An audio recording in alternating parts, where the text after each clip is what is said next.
Dr. Manny from Break the Cage MD. Core concept is that you can't fake power. Power is calculated subliminally.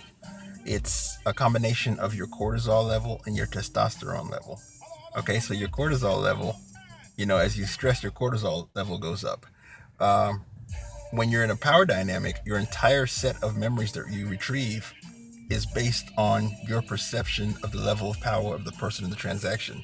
Uh, so there's more details. Like when you're picking a leader, you're going to pick someone who you perceive to be powerful and competent. And competent uh, is determined by jawline and various other testosterone associated physiological features, demeanor, and so on. People also tend to pick leaders based on competence and trust.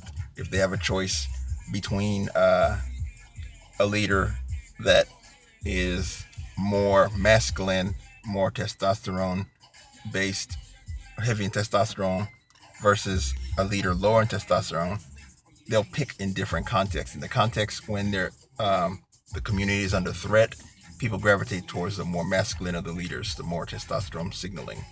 Whereas during more safe tribal times, people tend to gravitate towards the more trustworthy one.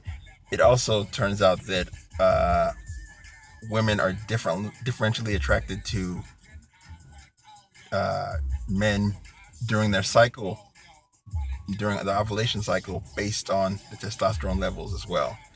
There's some old theories on that I'm still processing, and I mean, I guess I can see them, but I won't jump on them. The whole concept of two types of traits were selected for in men: uh, dominance, so that the women could in turn have dominant male children, and on the other side, the trait of nurturing was also selected for.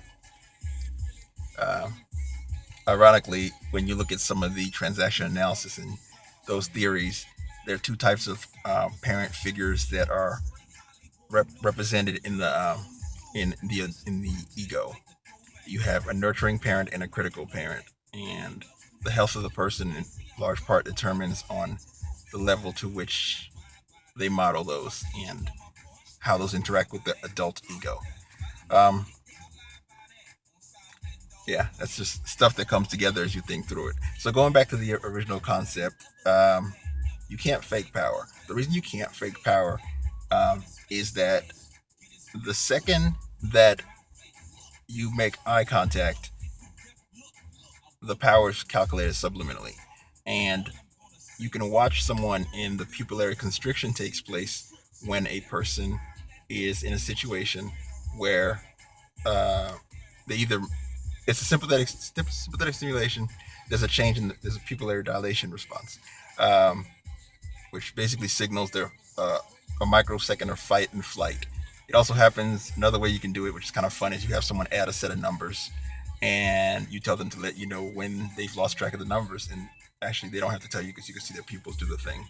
Um, the mechanism of that is the same mechanism with what's called polyvagal theory, the 11th cranial nerve.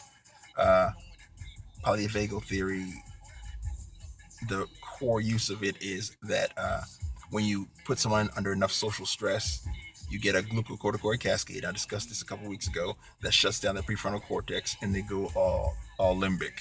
So it's called an amygdala hijack as well. You can check the blog. I've written a few articles about that on Break the Cage MD. I didn't do my introduction. It's Dr. Manny from Break the Cage MD. Uh, so that's polyvagal theory.